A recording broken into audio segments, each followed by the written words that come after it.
أعوذ بالله من الشيطان الرجيم بسم الله الرحمن الرحيم وقال الذين كفروا إن هذا إلا إفك، اس کو تھوڑا سا توجہ کے ساتھ، إن هذا إلا إفك نفتراه، کاف کے اوپر پیش ہے اور ساتھ چھوٹا سا نون لکھا ہوا ہے اور نون کے نیچے زیر بھی دیا ہوا ہے، تو اس کو افکو نفتراہ، را کے اوپر کھڑی زبر ہے تو یہ ایک الف کے برابر شمار ہوگی، افکو نفتراہ۔ وقال الذين كفروا إن هذا إلا إفك نفتراه وأعانه عليه قوم آخرون، أعانه عليه قوم آخرون فقد جاءوا ظلما وزورا۔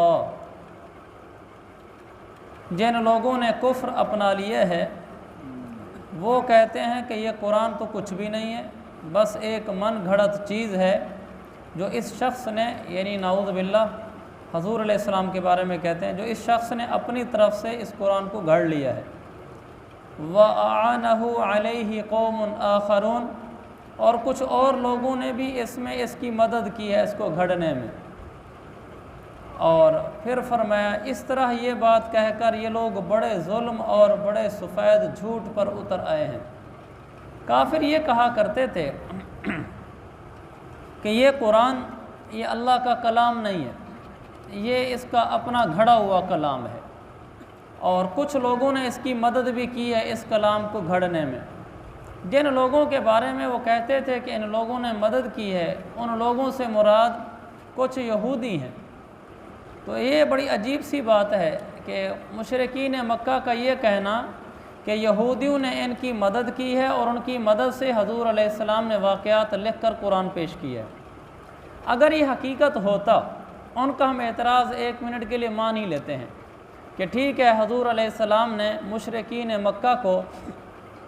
چونکہ یہ مکی صورت ہے،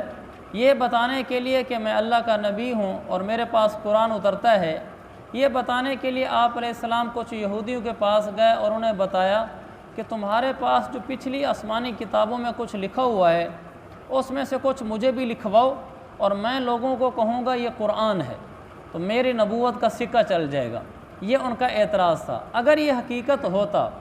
تو سب سے پہلے تو یہودی آپ علیہ السلام کے خلاف اٹھ کھڑے ہوتے اور کہتے کہ ہم آپ کا جھوٹ پکڑ کے آپ کو دکھلاتے ہیں، آپ ہمارے پاس نہیں آتے فلاں دن ہمیں کہنے کے لیے کہ مجھے لکھواؤ۔ زندگی بھر کبھی کسی یہودی نے حضور علیہ السلام پر یہ الزام نہیں لگایا کہ آپ نے ہم سے پوچھ کر قرآن لکھا ہے۔ اس سے معلوم ہوا کہ یہ نرا جھوٹ تھا،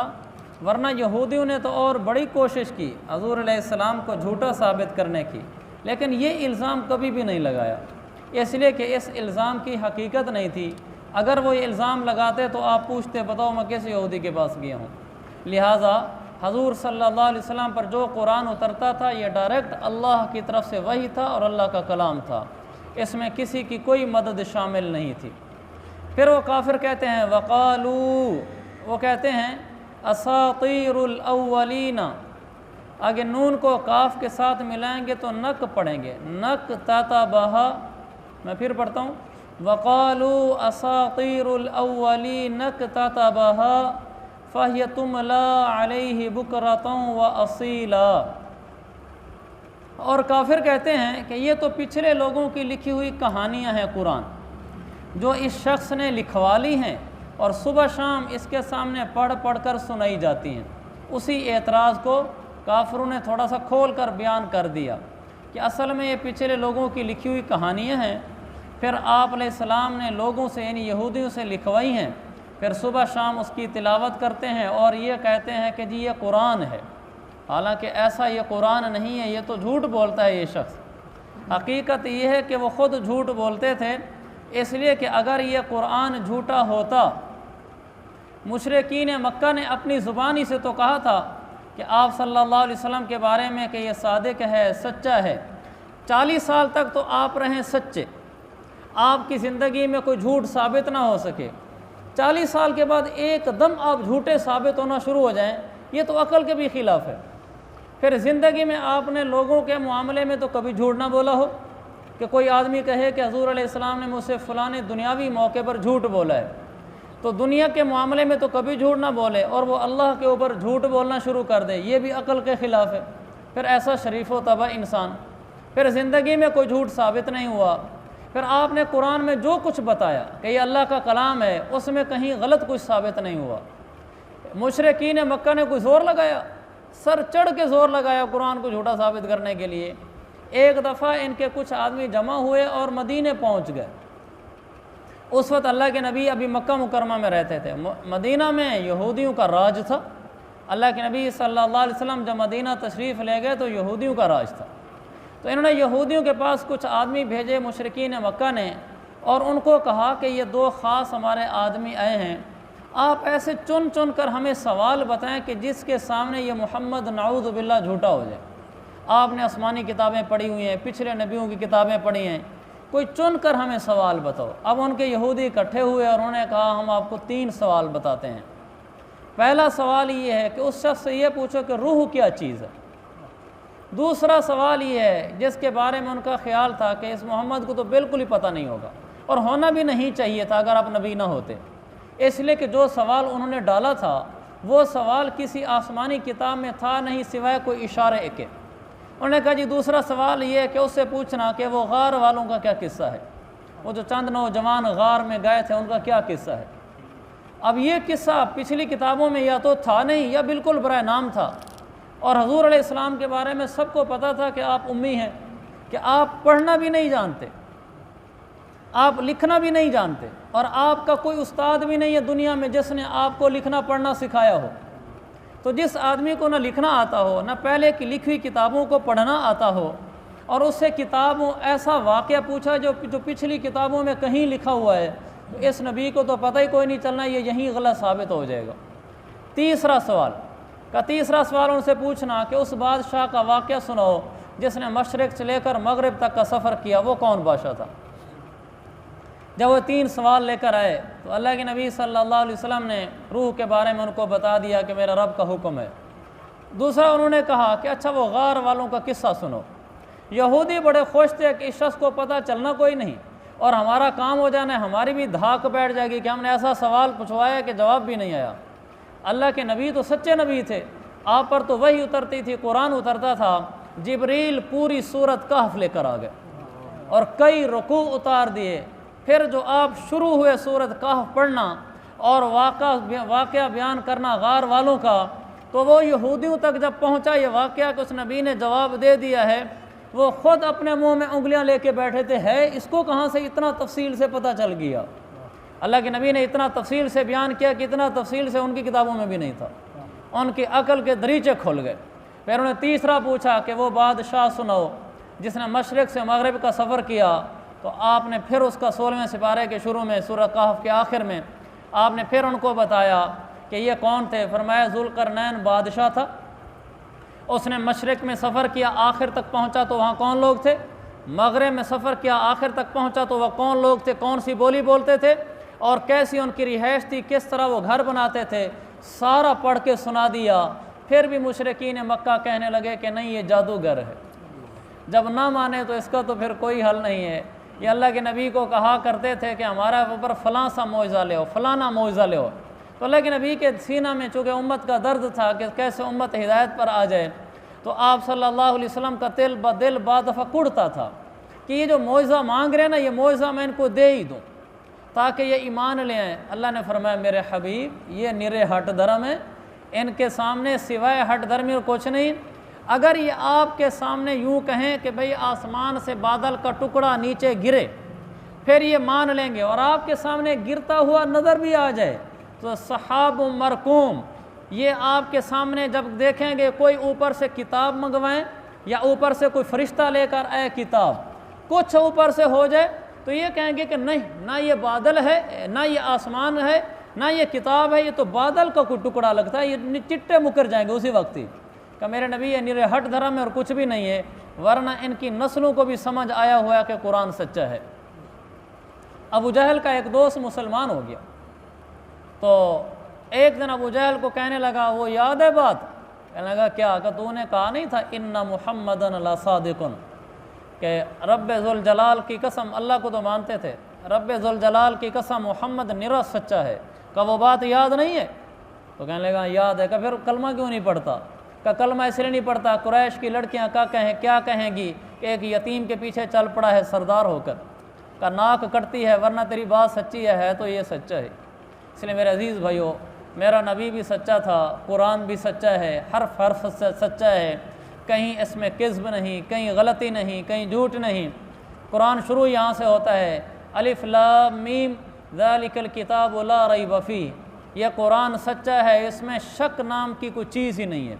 کوئی ہے مئی کا لال جو الف لام میم سے شروع کرے اور والناس تک پورے قرآن میں کہیں ایک آیت تو درکنار، جملہ تو درکنار، ایک لفظ میں غلطی دکھلا دے؟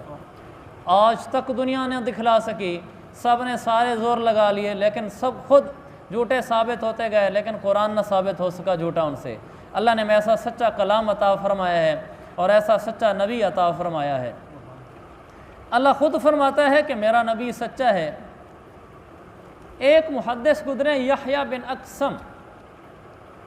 تو میں نے ابھی آپ سے یہ عرض کیا کہ ہمارا قرآن سچا ہے، مشرکین بھی اس کو جھوٹا نہ ثابت کر سکے، یہودی بھی نہ ثابت کر سکے، موجودہ زمانے کی سائنس اور ٹیکنالوجی بھی ثابت نہ کر سکی، جس کی کئی مثالیں میں پچھلے درسوں میں عرض کر چکا ہوں کہ ہمارے قرآن کو ہر جگہ سچ ہونے کا اعزاز نصیب ہوا ہے، حتیٰ کہ اس کے خلاف لکھنے والے بھی اس کی حمایت پہ لکھنے میں مجبور ہوئے۔ اور جس طرح قرآن سچا ہے، ایسے میرے اللہ کا نبی بھی سچا ہے۔ محدث سے یحییٰ بن اقسم انتقال ہو گیا، کسی نے خواب میں دیکھا تو پوچھا کہ ما فعل اللہ بک یا یحییٰ، یحییٰ اللہ نے تیرے ساتھ کیا ہے؟ تو یحییٰ کہنے لگے اللہ نے مجھے اپنے سامنے کھڑا کیا اور مجھے کہنے لگے یا شیخ السوء، اے بدکار بوڑھے۔ تو کہنے لگے میں کانپ گیا، میرے پاؤں سے زمین نکل گئی، میرے ہوش گم ہو گئے، تو میں بے ہوش ہو کر گر گیا، اور جب مجھے افاقہ ہوا تو میں نے اللہ سے عرض کیا کہ اے اللہ مجھے تو کوئی اور حدیث پہنچی تھی۔ اللہ نے کہا یحییٰ کیا حدیث پہنچی تھی؟ کہ یا اللہ حدثنی معمر، مجھے معمر نے حدیث بیان کی ہے، انہیں عبد الرزاق نے بیان کی تھی، عبد الرزاق سے معمر نے بیان کی، اور ان سے زہری نے بیان کی، ان سے انس نے بیان کی، اور انس سے پھر آپ کے نبی نے بیان کی، اور پھر ان کو جبریل نے بیان کی، پھر جبریل کو آپ نے یہ کہا تھا کہ ما شاب لعبد فی الاسلام شیبۃ الا استحییت منہ ان اعذبہ بالنار، کہ اللہ یہ میرے پاس اس سند سے حدیث پہنچی ہے کہ مجھے عبد الرزاق نے بتایا، عبد الرزاق نے کہا کہ مجھے معمر نے بتایا، معمر نے کہا کہ مجھے زہری نے بتایا، زہری نے کہا کہ مجھے انس نے بتایا، انس نے کہا مجھے اللہ کے نبی نے بتایا، اللہ کے نبی نے ان کو کہا تھا کہ مجھے جبریل نے بتایا، جبریل نے ان کو کہا تھا کہ یا اللہ تو نے بتایا ہے کہ میرا جو بندہ حالت اسلام میں بوڑھا ہو جائے میں اسے عذاب دیتے ہوئے شرماتا ہوں، مجھے تو یہ حدیث پہنچی اور میرے سفید بال ہیں۔ اللہ تعالیٰ نے فرمایا یحییٰ صادق عبد الرزاق، عبد الرزاق نے بھی سچ کہا، اس کو معمر نے بھی سچ کہا، زہری نے بھی سچ کہا، انس نے بھی سچ کہا، میرے حبیب نے بھی سچ کہا، جبریل نے بھی سچ کہا، اور ہاں میں نے یہ کہا تھا کہ جو آدمی مسلمان ہو اور بوڑھا ہو جائے میں اسے جہنم میں نہیں ڈالتا، فرشتوں سے کہا کہ لے جاؤ اس کو جنت میں۔ تو یہ وہ حدیث ہے جس میں اللہ نے خود فرمایا صدق نبی، میرے نبی نے بھی سچ کہا، اللہ کا نبی بھی سچا، اللہ بھی سچا، اللہ کا قرآن بھی سچا۔ شکر ہے اللہ کا، اللہ نے ہمیں اس قرآن کے ساتھ جوڑا، اس پاک پیغمبر علیہ السلام کے ساتھ جوڑا، اور پھر اس مبارک دین کے ساتھ جوڑا۔ تو چونکہ یہ کافر حضور صلی اللہ علیہ وسلم کو تنگ کرتے تھے، نعوذ باللہ آپ پر اعتراضات کر کے، الزامات لگا کر، تو آپ کو اللہ تعالیٰ نے فرمایا میرا نبی قل انزلہ الذی یعلم السر فی السماوات والارض انہ کان غفورا رحیما، میرے نبی آپ ان کو بتا دو کہ یہ کلام اللہ نے نازل کیا ہے جو اللہ آسمانوں اور زمین کے ہر راز کو جانتا ہے، ہر بھید کو جانتا ہے۔ یہ جو کچھ کافر بول رہے ہیں ان کے سینوں میں جو راز ہے وہ راز یہ ہے کہ یہ اوپر سے تو کہتے ہیں قرآن جھوٹا ہے، لیکن میں رب ذوالجلال ان کے دلوں میں جھانک کر دیکھتا ہوں، یہ اندر سے مانتے ہیں قرآن سچا ہے۔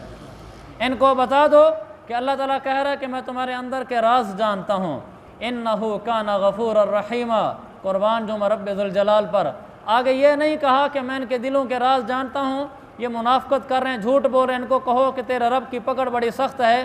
قربان جو اللہ پر فرمایا، ان کو بتاؤ انہ کان غفور الرحیم، وہ بڑا بخشنے والا، بڑا مہربان ہے۔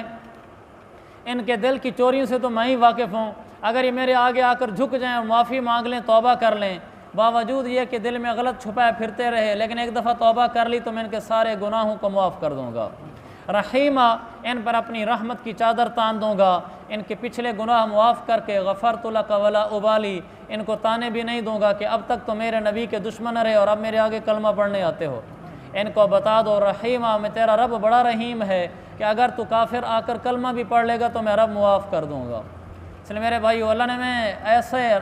ایسا قرآن عطا فرمایا جو ہمیں تسلیاں دلاتا ہے، اور ایسا رب ہمیں ملا جو گناہوں کو بخشنے والا ہے، رحمتوں کو اتارنے والا ہے، رحیم ہے، کریم ہے، حنان ہے، منان ہے، دعاؤں کو سننے والا ہے، قبول کرنے والا ہے، خطاؤں پہ قلم پھیرنے والا ہے۔ التائب من الذنب کمن لا ذنب لہ،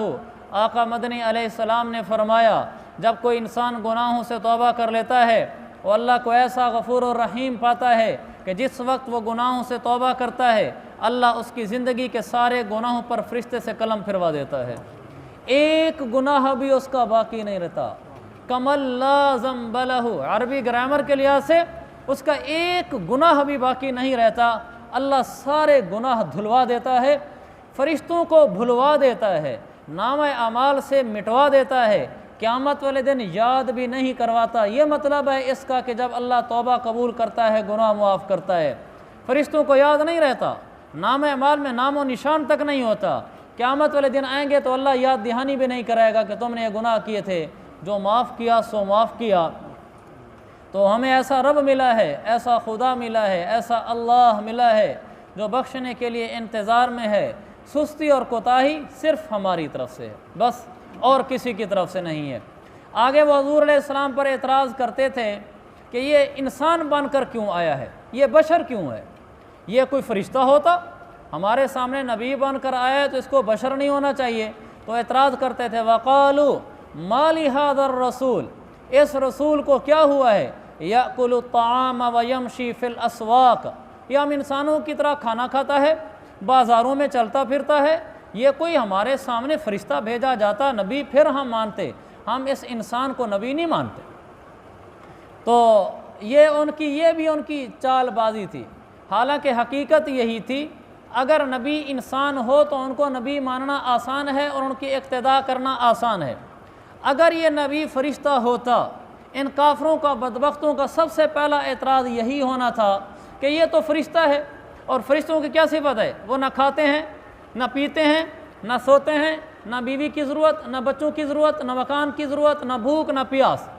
وہ فرشتہ بن کر آتا، پھر لوگوں کو کہتا میں تمہارا نبی ہوں، فاتبعونی، تم میری اتباع کرو، جیسے میں کرتا ہوں میری سنتوں پر چلو، میں روزے رکھتا ہوں، میں جہاد کرتا ہوں، میں راتوں کو جاگتا ہوں، رمضان شریف میں پورا عشرہ بیویوں کے پاس نہیں جاتا، تم بھی ایسے کرو۔ لوگ کہتے ہیں عجیب بات ہے، یہ تو فرشتہ ہے، نہ بھوک لگے، نہ پیاس لگے، نہ بال بچوں کی ضرورت محسوس ہو، نہ مکان چھت کی ضرورت محسوس ہو، اس کو کیا فرق پڑتا ہے، ہم کیسے اس کی اتباع کریں۔ اللہ کو چاہیے تھا کہ ہمارے پاس کوئی انسان اور بشر بھیجتا تاکہ ہمیں پتہ تو چلتا کہ اگر ہمیں روزہ رکھنے کو کہتا ہے اور ہمیں بھوک لگتی ہے تو اس کو بھی لگتی ہے، اور اگر ہمیں پیاس لگتی ہے تو اس کو بھی لگتی ہے۔ لمبی عبادت کرنے سے اگر ہمارے پاؤں سوج جاتے ہیں تو اس کے بھی سوجتے ہیں، ایسا ہوتا تو پھر ہم اس کی مانتے، اور اللہ نے پھر اسی لیے بشر اور انسان بنا کر بھیجا تاکہ ان کو سمجھ آئے کہ میرے نبی کو بھی بھوک لگتی ہے۔ آپ بھی جب عبادت کرتے ہیں تو آپ کے قدموں پر بھی ورم آ جاتے ہیں، تو یہ حضور صلی اللہ علیہ وسلم بھی روتے تھے، آپ کو بھی تکلیف ہوتی تھی، آپ صلی اللہ علیہ وسلم کے پاؤں بھی سوجتے تھے، روزہ رکھتے تھے تو آپ کا پیٹ بھی پیچھے لگتا تھا، پھر آپ کہتے تھے لوگوں میری طرح ہو جاؤ، تو اب عقلاً ماننا بھی آسان ہے۔ اس لیے یہ ان کا نرا اعتراض تھا کہ فرشتہ کیوں نہیں ہے، ورنہ عقلاً بھی انسان کو ہی نبی بن کر آنا چاہیے تھا۔ حضور صلی اللہ علیہ وسلم کو اسی لیے اللہ تعالیٰ نے انسانوں میں سے انسان بنا کر بھیجا تاکہ لوگوں کے لیے تابعداری کرنا آسان ہو۔ پھر وہ اگلا اعتراض کرتے تھے، لولا انزل الیہ ملک فیکون معہ نذیرا، اچھا اگر یہ خود فرشتہ نہیں ہے جیسا کہ ہم اس کو دیکھتے ہیں ہماری طرح انسان ہے یہ، تو پھر ایسا کیوں نہیں ہوا کہ اس کے ساتھ اللہ کوئی فرشتہ بھیج دیتا جو ہر وقت اس کے ساتھ رہتا اور ہمیں آخرت سے خبردار کرتا رہتا؟ کم از کم کوئی فرشتہ ہی اس کے ساتھ ہو جاتا۔ وہی بات، تو ہی نہ مانے تو بہانے ہزار ہیں، جب دل ہی نہ ہو ماننے کا تو کبھی کوئی بہانہ اور کبھی کوئی بہانہ، ورنہ ان کے سامنے فرشتے اتر بھی آتے تو انہیں کوئی نہیں ماننا تھا۔ اور فرشتے بدر میں اترے ہیں، انہوں نے اپنی آنکھوں سے، کافروں نے اپنی آنکھوں سے بدر کے مقام میں فرشتوں کو دیکھا ہے۔ حضرت عباس رضی اللہ عنہ کو جب گرفتار کر کے لایا گیا مدینہ منورہ میں، تو ایک صحابی نے حضور علیہ السلام، بدر میں تو فرشتے اترے تھے، قرآن میں کئی آیتیں اس پر، تو فرشتے قطار در قطار اترے تھے۔ تو جب حضرت عباس گرفتار ہو کر آئے تو ایک صحابی حضور علیہ السلام سے کہنے لگے، یا رسول اللہ ان کو میں نے گرفتار کیا، میں نے پکڑا ہے۔ تو حضرت عباس کہنے لگے، نہیں یا رسول اللہ، انہوں نے یہ مجھے پکڑ سکتے ہیں؟ ان کا چھوٹا سا قد اور میرا لمبا قد۔ حضرت عباس جب اونٹ پہ، گھوڑے پہ بیٹھتے تھے تو پاؤں نیچے زمین کو لگتے تھے، اتنا بڑا قد تھا۔ کہ یہ مجھے پکڑ سکتے ہیں؟ یا رسول اللہ میں نے اپنی آنکھوں سے دیکھا ہے، کوئی اور مخلوق تھی وہ مجھ سے بہت بڑی تھی، انہوں نے میرا ہاتھ پکڑ کر ان کے ہاتھ میں دیا ہے، ورنہ ان کے ہاتھ میں آنے والا نہیں تھا۔ اپنی آنکھوں سے فرشتے دیکھے ہیں۔ تو جنہوں نے نہیں مانا انہوں نے نہیں مانا، جن کے مقدر میں ماننا تھا تو انہوں نے مان لیا۔ اس لیے کافروں کے حضور علیہ السلام پر اعتراضات، اسلام پر اعتراضات، قرآن پر اعتراضات، واللہ رب ذوالجلال کی قسم یہ ہٹ دھرمی کی وجہ سے تھے۔ میں اس لیے قسم کھا کر کہہ رہا ہوں کہ قرآن حدیث نے ہمیں بتایا ہے کہ وہ ہٹ دھرم تھے، اللہ نے ہمیں بتایا ہے کہ وہ ہٹ دھرم تھے اور کوئی وجہ نہیں تھی۔ ویسے عقل بھی مانتی ہے اگر قرآن میں نہ بھی ہوتا کہ ان کا نہ ماننا نرا ہٹ دھرمی کی وجہ سے تھا۔ تو وہ کہتے تھے پھر تیسرا اعتراض، او یلقا الیہ کنز او تکون لہ جنۃ یأکل منہا، یا پھر اس کے پاس کوئی بڑا خزانہ آتا، یا اس کے پاس کوئی باغ ہوتا جس میں سے یہ کھاتا، یہ بڑا مالدار آدمی ہوتا تاکہ ہم جس کو اپنا نبی مانتے، بڑا سردار مانتے، کم از کم خزانوں کا مالک ہوتا۔ یہ تو غریب سا ہے، ہم اس کو اپنا بڑا کیسے مان لیں؟ تو اس میں بھی اللہ نے بتانا تھا یہ کہ نبی ہونے کے لیے مالدار ہونا شرط نہیں، نیک ہونے کے لیے مالدار ہونا شرط نہیں، دینی مقتدا ہونے کے لیے مالدار ہونا شرط نہیں، بلکہ اس کا صادق امی معتبر ہونا شرط ہے۔ اگر وہ امی ہے، صادق ہے، معتبر ہے تو پھر ٹھیک ہے، پھر تو کوئی حرج کی بات نہیں ہے۔ اگر ایسا نہیں ہے تو پھر اس کا کوئی اعتبار نہیں ہے۔ کیا تھا وہ، بس ایک مشکیزہ ایک چٹائی، ذرا سے جو ایک چارپائی، بدن پہ کپڑے بھی واجبی سے، نہ خود پسندی نہ خود نمائی، یہی ہے کل کائنات جس کی، گنی نہ جائیں صفات جس کی، وہی تو سلطان بحر و بر ہے، میرا پیغمبر عظیم تر ہے۔ جس کے پاس کھانے کو کچھ نہیں ہے، بس وہی ایک چٹائی ہے، ذرا سے جو ہیں، ایک چارپائی ہے، اور کل کائنات اس کی یہی ہے، صفات گنی نہیں جاتی، لیکن وہ بحر و بر کا سلطان ہے، وہ امی ہے، صادق ہے، معتبر ہے۔ جسے شاہ شش جہات دیکھوں، اسے غریبوں کے ساتھ دیکھوں، انان کون و مکان جو تھامے، کدال پر بھی وہ ہاتھ دیکھوں، لگے جو غریب شاہ ایسا، نہ زر نہ دھن سربراہ ایسا، فلک نشیں کا زمین پہ گھر ہے، میرا پیغمبر عظیم تر ہے۔ یہی تو اس کی شان ہے کہ وہ بادشاہ کی طرح ہے،